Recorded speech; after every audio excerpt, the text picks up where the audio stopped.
সকালবেলা কোনো ব্যক্তি যদি এই দোয়াটি 3 বার পড়তে পারে, কোনো শত্রু তার কোনো ক্ষতি করতে পারবে না। আল্লাহর কসম করে বলছি, নবীজির সেখানে আমল, আমি নিজে এটার ফলাফল পেয়েছি।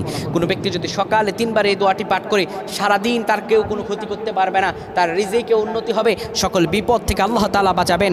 অনেক সময় দেখা যায় অনেক মানুষ বিপদে পড়ে যায়, ঘর থেকে সুস্থ মানুষ বের হয়েছে কিন্তু ঘরের ভিতরে আসে মরা লাশ হয়ে, ঘর থেকে সুস্থ মানুষ বের হয়েছে কিন্তু বিপদে পড়ে আসে, ব্যবসা বাণিজ্য কোনো উন্নতি হয় না, মানুষ পেছনে লেগেই থাকে, কোনো জীবনে উন্নতি যারা করতে পারছেন না। নবীজির শিখানো এই আমলটা আপনাদেরকে বলে দিচ্ছি আজ। কোনো ব্যক্তি সকালে 3 বার এই দোয়াটা পড়বেন, সন্ধ্যায় 3 বার পড়বেন, 24 ঘন্টা আল্লাহ রাব্বুল আলামিন নিজের হাতে আপনাকে হেফাজত করবেন। খুব শক্তিশালী দোয়া, নবীজি সাল্লাল্লাহু আলাইহি সাল্লামের শেখানো আমল। কোনো ব্যক্তি যদি করতে পারে, আল্লাহ রাব্বুল আলামিন তাকে সকল বিপদ থেকে, আকস্মিক বিপদ থেকে তাকে বাঁচিয়ে দিবেন। এটি এসেছে আবু দাউদের 323 নম্বর হাদিসে, তিরমিজি শরীফের হাদিস নাম্বার 3388 নম্বর হাদিসে রাসূল সাল্লাল্লাহু আলাইহি ওয়াসাল্লাম